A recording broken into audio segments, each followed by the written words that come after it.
அதை வந்து இப்போ இருக்கக்கூடிய சுப்ரீம் லீடர் இருக்கார்ல முஸ்தபா கமேனி, அவரும் ஸ்ட்ராங்காக பண்ணியே தீரணுன்றார். அது கையில் இருந்தால் மட்டும்தான் நம்மளை காத்துக்கறனா நம்மகிட்ட வந்து அணு ஆயுதம் வேணும் அப்படின்னு சொல்கிறாராம். அதுக்கான வாய்ப்பு நிறையா இருக்குது. ரெடி பண்ணி வச்சிருக்காதா, நமக்கு கிடைக்கிற தகவலே ரெடி பண்ணி வச்சிருக்காங்கன்னு சொன்னால் அமெரிக்காவுக்கோ இஸ்ரேலுக்கோ சவுதி அரேபியாவுக்கு கிடைக்காம இருக்குமா? அப்போது ஈரானுக்கு எதிராக கொம்பு சீவி விடுறதுக்கு சவுதியை வந்து இவங்க பயன்படுத்துகிறாங்க அமெரிக்கா.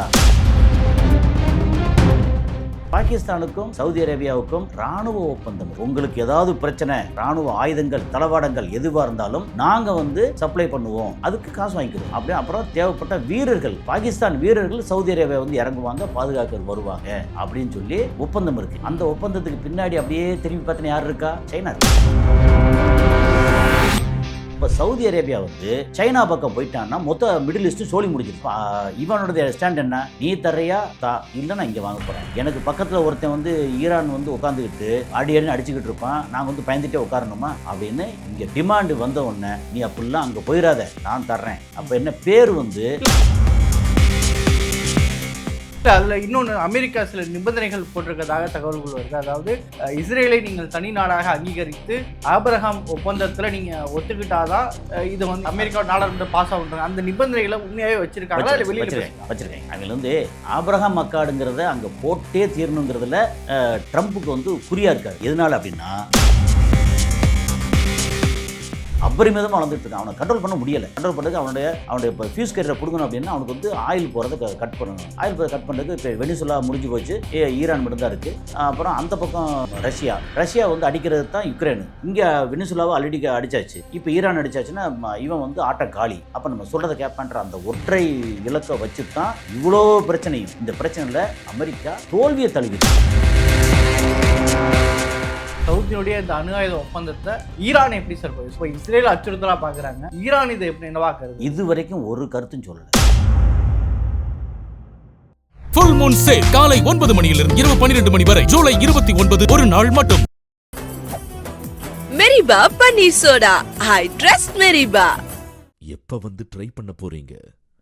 சோழன் மேஸ், அசோக் நகர், வேளச்சேரி, அண்ணா நகர், பெருங்குடி மற்றும் பாரிஸ் கார்னர். சார் வணக்கம் சார். வணக்கம்ண்ணா சார். சவுதிக்கும் அமெரிக்காவுக்கும் இடையில் அணுசக்தி ஒப்பந்தம் ஒன்று, சிவில் ஒப்பந்தம் ஒன்று ஆக இருக்குது அப்படின்ற மாதிரி செய்திகள் வருது. நான் இதுக்கு முன்னாடி பார்க்கும்போது எப்படி வந்து வளைகுடாலேயே இஸ்ரேல் மட்டும்தான் இது வரைக்கும் இருக்கக்கூடிய அணு ஆயுதம் கொண்ட ஒரு நாடாக இருக்குது, அப்படி தான் கருதப்படுது. அப்படி இருக்கும்போது இன்னொரு வளைகுடாவில் இன்னொரு நாடுக்கு அணுசக்தி ஒப்பந்தமாக, இந்த அணுசக்தி ஒப்பந்தம் எதுக்கானது? இது வந்து அணுகுண்டை உருவாக்குவதற்கான ஒன்றா? அமெரிக்கா இப்போ இஸ்ரேலுக்கு இந்த ஒப்பந்தத்தை போடுவதற்கான பின்னணி என்ன சார்? சரி, இது வந்து 2 ஆங்கிளில் பார்க்கணும். ஒன்று வந்து ஈரான் அணுசக்தி வல்லமை கொண்ட, சொந்தமாக உருவாக்கக்கூடிய அளவுக்கு வல்லமை கொண்ட ஒரு நாடாக வளர்ந்துருச்சு. அதில் வந்து அதுக்கு முதல்ல அந்த அணு ஆயுதம், அணுசக்தி இதற்கு என்ரிச்மெண்ட் இருக்குல்ல, அதை கொடுத்ததும் இதே அமெரிக்கா தான். ஓகே, எப்போ 53களில் 50களில் வந்து அப்போ அப்போ கொடுத்தது 60களில் கொடுத்துருங்க நினைக்கிறேன். இந்த ஷா மன்னர் இருக்கும்போது அப்போ கொடுத்துருந்தா அணு என்ரிச் பண்ணலாம் அப்படின்னு ஆரம்பித்தது. 79ல் புரட்சி வந்தோன்னே அதை அப்படியே இவங்க கண்ணி பண்ணிட்டாங்க. அவ்வளோதான் மேட்ரு. சரி, இப்போ வந்து என்னென்னா இங்கே அணு ஆயுதம் இருக்குதுன்னு நம்புகிறாங்க. 443 கிலோ 450 கிலோ 60% என்ரிச்மெண்ட்டை வந்து 90% என்ரிச்மெண்ட் ஆகிறதுக்கு 15 நாள் போதுன்னு சொல்லி 4 மாதம் ஆச்சு, 5 மாதம் ஆச்சு. ஓகே, இதில் வந்து என்ரிச் பண்ணி வச்சுருப்பாங்க ரெடியாகவே. ஏன்னா இந்த கொல்லப்பட்ட சேதலி கம்பெனி இருக்கார்ல, அவர் வந்து இதெல்லாம் வேணாம்ப்பா அப்படின்னு, இந்த மாதிரி ரொம்ப அழிவு சக்தியாக இருக்கிற இதெல்லாம் வேண்டாம், இது நமக்கு எதிரானது அப்படின்னு சொன்னாராம். அப்போ வந்து கொரம்ஷாகர், சிஜில் ஏவுகணை இதெல்லாம் ஆக்க சக்தியா அப்படிலாம் தெரியல, எல்லாமே அழிவு சக்தி தான். இது வந்து ஷார்ட் டைம் அழிவு, அதுவும் லாங் டைம் அழிவு. அதை வந்து இப்போ இருக்கக்கூடிய சுப்ரீம் லீடர் இருக்கார்ல முஸ்தபா கமேனி, அவரும் ஸ்ட்ராங்காக பண்ணியே தீரணுன்றாரு. அது கையில் இருந்தால் மட்டும்தான் நம்மளை காத்துக்கறனா நம்மகிட்ட வந்து அணு ஆயுதம் வேணும் அப்படின்னு சொல்கிறாராம். அதுக்கான வாய்ப்பு நிறையா இருக்குது. ரெடி பண்ணி வச்சுருக்காதா, நமக்கு கிடைக்கிற தகவலே ரெடி பண்ணி வச்சுருக்காங்கன்னு சொன்னால் அமெரிக்காவுக்கோ இஸ்ரேலுக்கோ சவுதி அரேபியாவுக்கு கிடைக்காம இருக்குமா?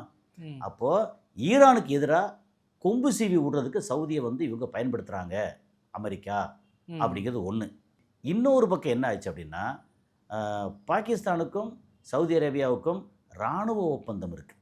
உங்களுக்கு ஏதாவது பிரச்சனை, இராணுவ ஆயுதங்கள் தளவாடங்கள் எதுவாக இருந்தாலும் நாங்கள் வந்து சப்ளை பண்ணுவோம், அதுக்கு காசு வாங்கிக்கிறோம் அப்படி. அப்புறம் தேவைப்பட்ட வீரர்கள், பாகிஸ்தான் வீரர்கள் சவுதி அரேபியா வந்து இறங்குவாங்க, பாதுகாக்க வருவாங்க அப்படின்னு சொல்லி ஒப்பந்தம் இருக்குது.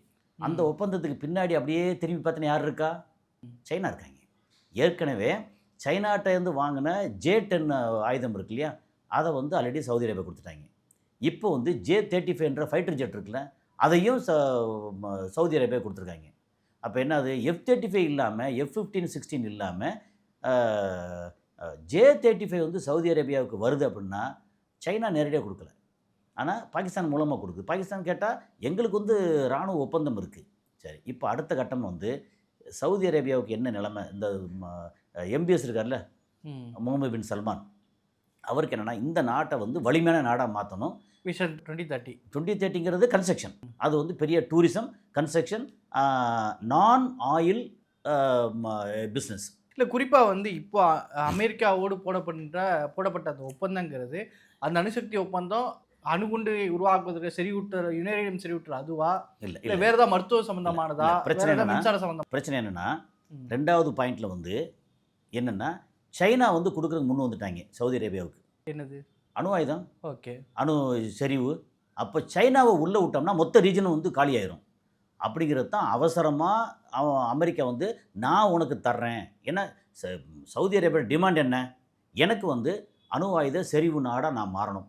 அந்த செறிவு வந்து 60%, 80%, 90%ங்கிறது நான் அடுத்து டிசைட் பண்ணிக்கிடுவோம். 60% அப்படிங்கிறது வரைக்கும் வச்சுட்டேன்னா நீங்கள் மருத்துவத்துக்கும் எனர்ஜி ப்ரொடக்ஷனுக்கும் நீ வந்து பண்ணிக்கிற முடியும். 60%க்கு மேலே வர்றது இருக்கு இல்லையா, அதுக்கு வந்து 90% ஆச்சுன்னா அணு ஆயுதத்துக்கு பயன்படுத்தலாம் அப்படிங்கிறது தான்.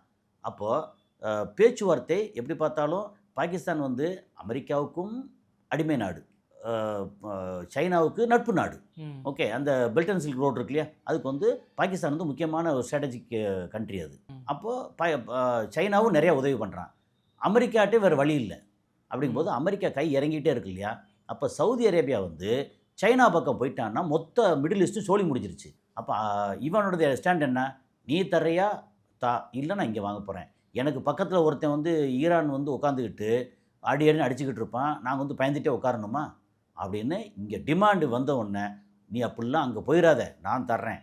அப்போ என்ன பேர் வந்து இல்லை, அதில் இன்னொன்று அமெரிக்கா சில நிபந்தனைகள் போட்டிருக்கிறதாக தகவல்கள் வருது. அதாவது இஸ்ரேலை நீங்கள் தனி நாடாக அங்கீகரித்து ஆபிரகாம் ஒப்பந்தத்தில் நீங்கள் ஒத்துக்கிட்டாதான் இதை வந்து இந்த அமெரிக்கா நாடாளுமன்ற பாஸ் ஆகுன்றாங்க. அந்த நிபந்தனைகளை உண்மையாகவே வச்சுருக்காங்களா இல்லை வெளியில் வச்சுருக்காங்க? அவங்க வந்து ஆபிரகாம் அக்காடுங்கிறத அங்கே போட்டே தீரணுங்கிறதுல ட்ரம்ப்புக்கு வந்து குறியாக இருக்கார். அது என்ன குறி, எதனால் அப்படின்னா அவர் வந்து சும்மா அந்த நாட்டு நலன் இதெல்லாம் ஒரு வெங்காயமும் கிடையாது. அவரோட மருமக குஷ்னர், அந்த ஃபேமிலி எல்லாம் சேர்ந்து இங்கே வந்து பெரிய ரியல் எஸ்டேட் பண்ணிட்டு இருக்காங்க. அப்புறம் 2030 விஷனுக்கு அப்புறம் வந்து சவுதி அரேபியாவில் இன்வெஸ்ட்மெண்ட்டுக்கு வந்து வெளிநாடுகள்லாம் வந்து இன்வெஸ்ட் பண்ணலான்னு ஏற்கனவே அனௌன்ஸ் பண்ணியிருக்காருல. நீங்கள் நானும் போய் அங்கே வந்து வீடு வாங்கிக்கலாம் அனௌன்ஸ் பண்ணியிருக்காருல.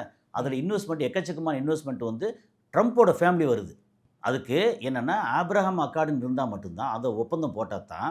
அந்த ஒப்பந்தம் இது வரைக்கும் யார் யார் போட்டிருக்கா? இவன் UAE போட்டிருக்கான், பஹ்ரைன் போட்டிருக்கான்னு நினைக்கிறேன், 2 பேர் தான் போட்டிருக்காங்க. ஓகே, மற்றவங்களாம் போடணும். சவுதி அரேபியா வந்து போட மாட்டேன்னு சொல்லிட்டு இருந்தாங்க கடைசி வரைக்கும். அதை நீ போட்டால் தான் அங்கே தனி நாடாக அங்கீகாரம். அதுக்கப்புறம் அங்கே இஸ்ரேலோட எம்பசி வந்து சவுதியில் இருக்கும், சவுதியோட எம்பசி இஸ்ரேலில் இருக்கும். அப்போது இந்த பாலஸ்தீன தனி நாடுன்னு இருக்குல்ல, அது நாசமாக போயிடும். தனி நாடு கிடையாது கடைசி வரைக்கும். இந்த ஆபிரகாம் அக்காடு ஒப்பந்தத்தை கையெழுத்து போட்டாங்கன்னா பாலஸ்தீனுங்கிற கனவு வந்து நிராசையாயிரும். சவுதி அந்த அந்த நிபந்தனையை ஏற்றுக்கொள்ளுமா? ஏற்றுக்கிறாங்க. ஆமாம், சவுதிக்கு வந்து எப்படின்னா எந்த காலத்துலையும் பாலஸ்தீனர்கள் நல்லா இருக்கணும், தனி நாடாக இருக்கணும் அப்படிங்கிறத சும்மா வந்து டயலாக் மட்டும்தான் அவங்களுக்கு. நீ நாசமாக போனால் எனக்கு என்ன, எனக்கு நான் நல்லா இருக்கணும், எனக்கு மன்னராட்சி தொடரணும், இது தொடரணும் அப்படின்னா எனக்கு வந்து அமெரிக்காவோடது இஸ்ரேலோடது எனக்கு வேணும். சவுதிக்கு அணு ஆயுதம் இந்த ஒப்பந்தங்கிறது இஸ்ரேலுக்கு ஒரு நல்ல விஷயமா இல்லை இஸ்ரேலுக்கு அச்சுறுத்தலாம்? எதிர்ப்பு தெரிவிச்சுக்காங்களே நெதன்யாகு வந்து அதை எப்படி வந்து ஒப்பந்தம் போட முடியும்? அதெல்லாம் போடக்கூடாது. இந்த ரீஜனில் வந்து எந்த நாடும், ஏன்னா அவன்கிட்ட வந்து ஒரு 100-120 குண்டு இருக்கிறதா தகவல் வந்து ஏற்கனவே வெளியே வந்துக்கிட்டே இருக்குது. இந்த ரீஜனில் வந்து யார்ட்டையுமே இருக்கக்கூடாது. சவுதியில் மட்டும் கொடுத்துட்டிங்கன்னா அது வந்து அணு ஆயுத நாடாக மாறிடுச்சுன்னா இந்த மொத்த ஏரியாவுக்கும் அச்சுறுத்தலாக மாறிடும். இப்போ 9/11 அங்கே ரெட்டை கோபுரம் தாக்குதலுக்கு காசு கொடுத்து ஃபீடு பண்ணது அத்தனை வந்து சவுதி அரேபியா வந்து டெரரிஸ்ட்டை வளர்க்கக்கூடிய ஒரு நாடு தான். எப்படி ஈரான் ஒரு டெரரிஸ்ட் வளர்க்கக்கூடிய நாடோ அது மாதிரி சவுதி அரேபியாவும் டெரரிஸ்ட் வளர்க்கக்கூடிய ஒரு நாடு. அதுக்கப்புறம் எஸ்டிசி அப்படின்னு சொல்லி டெரரிஸ்ட் வளர்க்கக்கூடிய யுஏஇ ஒரு நாடு. அதே யுஏஇ வந்து சோமாலியாவில் வர மாற்றி மாற்றி வளர்த்துக்கிட்டு இருக்காங்க. இந்த முஸ்லீம் நாடுகள் பூரா டெரரிஸ்ட் வளர்க்குற ஒரு நாடு அப்படின்னு அவங்க பார்வையில். ஆனால் உலகத்திலே நம்பர் 1 டெரரிஸ்ட் வந்து அமெரிக்கா, நம்பர் 2 அல்லது 2 பேரும் இஸ்ரேல். இவங்க தான் மேஜர் டெரரிஸ்ட். இவங்க இல்லைன்னு வச்சுங்களேன் உலகம் அமைதியாக இருக்கும் அப்படிங்கிறதான். இந்த காரணத்தை சொல்லி இங்கே வந்து அணு ஆயுதம் கூடாது அப்படின்னு சொல்லி நெத்தன்யாவுக்கு எதிர்ப்பு குரல் கொடுத்துருக்கிறாரு. அந்த எதிர்ப்பு குரல் வந்து முன்னாள் ஜனாதிபதி எல்லாருமே எதிர்ப்பு குரல் கொடுத்துருக்காங்க. இல்லை கொடுத்துருக்காங்க. வந்து இஸ்ரேல் வந்து எப்படின்னா மறைமுகமாக நாங்கள் வந்து என்பிடி ஐஏஏ வரக்கூடாது, என்பிடி எல்லாத்தையும் நாங்கள் வந்து யாரையும் அலோவ் பண்ண மாட்டோம், எங்கிட்ட வந்து இருக்கா இல்லைன்னு சொல்ல மாட்டோம் அப்படின்னு சொல்லி திமிராக உட்காந்துருக்காங்க.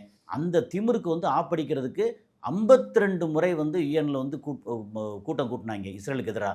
52 முறையும் வந்து வீட்டோ பவரை பயன்படுத்தி இஸ்ரேலை காப்பாற்றினது அமெரிக்கா. ஆனால் அங்கே இருக்குன்னு தெரியுது. அங்கே இருக்குங்கும்போது நம்மகிட்ட இருந்தால் தான் கரெக்டாக இருக்குன்னு சொல்லித்தான் அணு ஆயுத என்ரிச்மெண்ட்டு பெருசாக பண்ணாங்க. அதுக்காகத்தான் இவ்வளோ தூரம் போராட்டம்னு பேர். போராட்டம் வந்து அங்கே ஈரானில் இருக்கக்கூடிய அணு உலையோ அல்லது இப்போ வந்து சவுதியில் பண்ணுறதோ அல்லது இஸ்ரேல் இருக்கிறதோ அப்படிலாம் இல்லை. ஒருத்தன் சைனா வளர்ந்துக்கிட்டு இருக்கான், அபரிமிதமாக வளர்ந்துட்டு இருக்கான். அவனை கண்ட்ரோல் பண்ண முடியலை. கண்ட்ரோல் பண்ணுறதுக்கு அவனுடைய இப்போ ஃபியூஸ் கேரியரை பிடுங்கணும் அப்படின்னா அவனுக்கு வந்து ஆயில் போகிறத கட் பண்ணணும். ஆயில் போகிறத கட் பண்ணுறதுக்கு இப்போ வெனிசுலா முடிஞ்சு போச்சு, ஈரான் மட்டும்தான் இருக்குது. அப்புறம் அந்த பக்கம் ரஷ்யா வந்து அடிக்கிறது தான் யுக்ரைனு. இங்கே வெனிசுலாவை ஆல்ரெடி அடித்தாச்சு, இப்போ ஈரான் அடித்தாச்சுன்னா இவன் வந்து ஆட்டம் காலி. அப்போ நம்ம சொல்கிறத கேட்பான்ற அந்த ஒற்றை இலக்கை வச்சு தான் இவ்வளோ பிரச்சனையும். இந்த பிரச்சனையில் அமெரிக்கா தோல்வியை தழுவிருக்கு. இந்த கட்டத்தில் பார்த்திங்கன்னா இவன் வந்து பயங்கரமாக வளர்ந்துருக்கான். இன்னும் சைனா வந்து இன்னும் வளர்ந்துக்கிட்டு இருக்கான். இப்போ நம்ம பேசியிருக்கோம், நேற்று முந்தானத்து வரைக்கும் 16 கப்பல் வந்து ஆயில் கப்பல் சைனாவுக்கு போய்கிட்டு இருக்கு. ஹர்மோஸ் வழியே. ஹர்மோஸ் க்ளோஸ் சொல்லிட்டு இருக்கோம்ல, சைனாவுக்கு க்ளோஸ் இல்லையே இது வரைக்கும் போய்கிட்டு இருக்கு. அதனால் இப்போ பிரச்சனை வந்து உலக நாடுகளுக்கு எல்லாத்துக்கும் பிரச்சனை. சவுதியினுடைய இந்த அணு ஆயுத ஒப்பந்தத்தை ஈரான் எப்படி சார் போய் இப்போ இஸ்ரேல் அச்சுறுத்தலாக பார்க்குறாங்க, ஈரான் இதை எப்படி என்ன பார்க்குறது? இது வரைக்கும் ஒரு கருத்தும் சொல்லலை.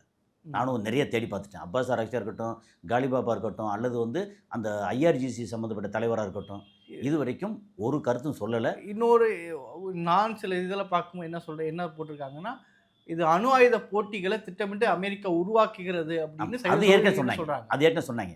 அணு ஆயுத போட்டி திட்டம். ஆனால் இந்த சவுதியில் வந்து அணு ஆயுதம் வர்றது வந்து இவங்களுக்கு ஒரு பக்கம் பார்த்தீங்கன்னா ஏதாவது ஒரு இடத்துல வந்து இஸ்ரேலோட உரண்டை இழுத்து விட்டு சவுதியும் இஸ்ரேலும் சண்டை போட்டாங்கன்னா சொல்லி முடிஞ்சிடும். இஸ்ரேலுக்கு வந்து சொல்லப்போனால் அந்த பார்டரில் தான் சவுதி அரேபியா இருக்குல்ல, சவுதி பார்டரில் இஸ்ரேல் இருக்குது. இல்லை இதில் இன்னொரு கோணமும் இருக்கா? இப்போ ஹவுத்தீஸ் வந்து தொடர்ந்து சவுதிக்கு அச்சுறுத்தலாக இருக்கிறாங்க. எங்கே சவுதி கொஞ்சம் நம்மளை விட்டு போயிடுமோ அப்படின்றதுக்கு எப்படி தப்பக்கம் இழுத்து வச்சுக்கிறதுக்காக அமெரிக்கா இந்த நோக்கத்தை பயன்படுத்துகிறாங்கன்னு புரிஞ்சு. சவுதி அரேபியா சைனாவோட த்ரூ பாகிஸ்தான் அணு ஆயுதத்துக்கு ஒப்பந்தத்துக்கு தயாராகிட்டாங்க. அதை தெரிஞ்சு தான் வந்து இது வந்து ஹவுத்தீஸ்லாம் எங்களுக்கு வந்து ஜுஜுபி.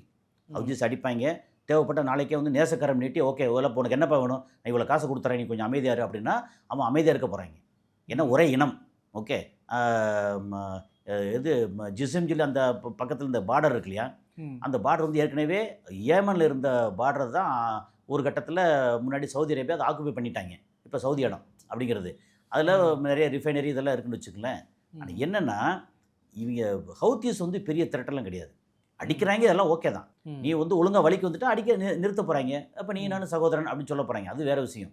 ஆனால் இவங்க சைனாவோட கை இங்கே வந்து உள்ளே வந்துடும் முக்கியமான காரணம். அதில் வந்தால் ஒரு கல் ரெண்டு வாங்க மாதிரி ஒன்று சைனாவை வந்து இங்கேருந்து டிட்டாச் பண்ணணும். நம்பர் 2 வந்து இவன் வந்து ஈரான் அவன்கிட்ட அணு ஆயுதம் இருக்குன்னு வச்சுக்கலேன், அந்தக்கு எதிராக வந்து என்னோட ஆள்கிட்டே அணு ஆயுதம் இருக்குடா, நீ போட்டால் நான் போடுவேன்டா அப்படின்னு அமெரிக்கா தூரத்தில் உட்காந்துக்கிட்டு இந்த 2 பேரையும் போட வச்சுட்டு 2 நாட்டையும் நாசப்படுத்துறதுக்கு. ஏன்னா பேருக்கு ஒரு ஆயுதத்தை வந்து சவுதி அரேபியாவிலேருந்து அங்கே அனுப்பிச்சி விட்டா அணு ஆயுதம் இருக்குன்னு வச்சுக்கலேன், எனக்கு சம்மந்தம் இல்லையா. சவுதி அரேபியா வந்து ஈரானுக்கு அனுப்பிச்சான், ஈரான் வந்து சவுதிக்கு அனுப்பிச்சான், 2 நாடு நாசமாக போச்சு. ஸோ இதை வந்து கொண்டு வந்து சேர்க்கறது அமெரிக்காவோட முக்கியமான திட்டமே அப்படின்னா, நான் வந்து வாழணும், எவன் செத்தாலும் பரவாயில்லைங்கிறது அமெரிக்காவோட திட்டம். எப்பவுமே அப்படி தான் பண்ணுவாங்க. ஸோ இந்த இதில் வந்து சவுதி அரேபியாவோட இது என்ன அப்படின்னா, நான் இவ்வளோ பெரிய நாடு இங்கே உட்காந்துருக்கேன், ஒரு பக்கம் பார்த்தா அப்ரஹாம் கார்டில் வந்து கையெழுத்து போட்டு இவன் மிரட்டுறான், இன்னொரு பக்கம் பார்த்தா ஒரு ஹவுத்தீஸை வச்சு சாதாரண ஒரு சோட்டா பசங்களை வச்சுக்கிட்டு என்ன அடிச்சுக்கிட்டு இருக்காங்க. என்கிட்ட மிகப்பெரிய ஆயுதம் வல்ல மேலே இருக்குது அப்படின்னா என்ன யாராவது இப்படி பண்ணுவாங்களா? இதுக்கு இல்லாமல் நான் வந்து பாகிஸ்தானை வந்து டிபெண்ட் பண்ண வேண்டியிருக்கு. ஏன்னா இங்கே பூரா சோத்து முட்டை ஏற்க இப்போ தான் பேசணும். இவங்க வந்து போதைப் பொருள் அது கண்டெல்லாம் சாப்பிட்டு வந்து ஹாயாக உட்காந்துட்டு ஒரு உழைப்பு இல்லாமல் ஒன்றும் இல்லாமல் இந்த ஜென்ரேஷன் இருக்குல்ல. இல்லை ஒருவேளை இந்த அணு ஆயுத ஒப்பந்தம் பண்ணி அணு உலை கொண்டு வராங்க, அணு செறிவூட்டுறாங்க அப்படின்னா அதோடைய எல்லா அதிகாரமும் அமெரிக்காவுக்கு தானே வரும். பின்ன இப்படி முதலாளி வந்தானே அவன் நினச்சா தான் அதான் சொல்லேன். என்ன எல்லா அதிகாரம்னா திடீர்னு அங்கேருந்து கிளம்பி இந்தியா மேலேயோ பங்களாதேஷ் மேலேயோ பாகிஸ்தான் மேலேயோ சைனா மேலேயோ அணு ஆயுதத்தை வந்து பிரயோகப்படுத்தணும் அப்படின்னா அமெரிக்கா தான் பண்ணுவான் எல்லாத்தையும். அதனால் அவனுக்கு வந்து ஒரு அணு ஆயுத தளம் இங்கே இருக்கணும் அஃபீஷியலாகவே.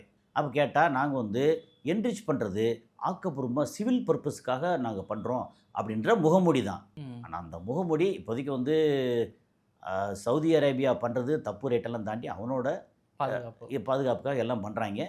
ஆனால் சவுதி அரேபியாவுக்கும் ஈரானுக்கும் ஒரு மிகப்பெரிய வித்தியாசம் இருக்குது.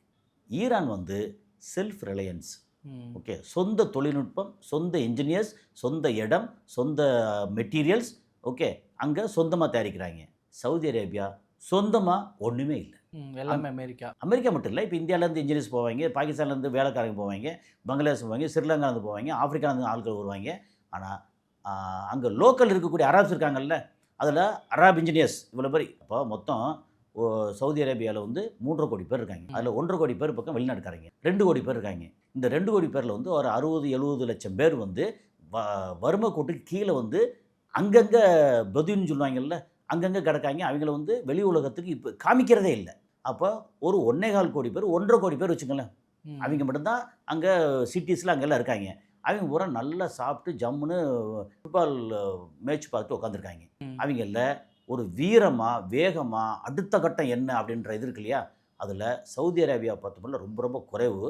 காரணம் ஐஎம் அ லோக்கல் அப்படின்ற அந்த திமிரு தெனாவட்டு மட்டும் பெரும்பாலான ஆட்களுக்கு உண்டு. நான் வந்து அங்கே சவுதியில் இருந்தேன், நான் பார்த்துருக்கேன், பழகியிருக்கேன். அங்கே இருக்கிற லோக்கல் ஆட்களுக்கு இது வந்து ஒரு பெரிய மனப்பான்மை. இந்த மனப்பான்மை இருக்கிற ஆட்களை வச்சு அங்கே வந்து ஒன்றும் செய்ய முடியாது. ஆனால் அதே ஈரான் எடுத்திங்கன்னா 47 வருஷமாக வறுமை.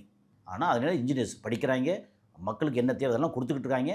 அவங்க வந்து சொந்தமாக நம்ம தயாரிக்கணும்னு சொல்லி தயாரிக்கிறாங்க. அந்த அதுக்கு மூலமாக அவங்களுக்கு வேலைவாய்ப்பு, அப்புறம் அரசுக்கு கிடைக்கக்கூடிய ஆயுதங்கள், அது டெக்னாலஜி எல்லாம் கிடைக்குது அப்படின்னு அவங்க பெருசாக வளர்ந்துட்டாங்க.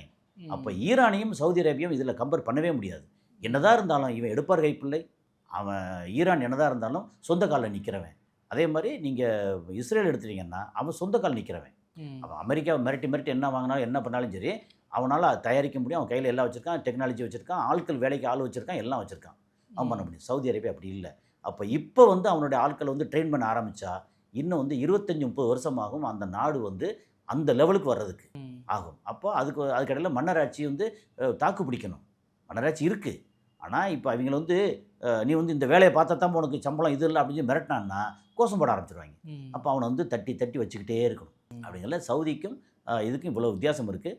அமெரிக்கா கண்ட்ரோலில் அமெரிக்காவோட இந்த ஏர்பேஸ் சொல்லுவாங்க இல்லையா, அதுக்கு பதிலாக வந்து அமெரிக்காவுக்கு இங்கேருந்து ஒரு 27 தளங்கள் பேசணும் இல்லையா, அது மாதிரி சவுதி அரேபியா வந்து ஒரு அணு ஆயுத தளமாக இருக்கும். அப்புறம் மறைமுகமான தளம் வந்து இஸ்ரேலில் இருக்கும். ஓகே, ஸோ அமெரிக்காவோட ஐடியா தான். சரிங்க சார், பல்வேறு விஷயங்களை பகிர்ந்துட்டீங்க. கருத்துக்கு நடத்தி நன்றி.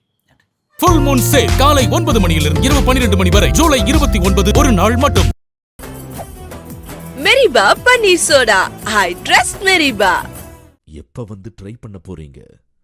சோழன் மேஸ், அசோக் நகர், வேளச்சேரி, அண்ணா நகர், பெருங்குடி மற்றும் பாரிஸ் கார்னர்.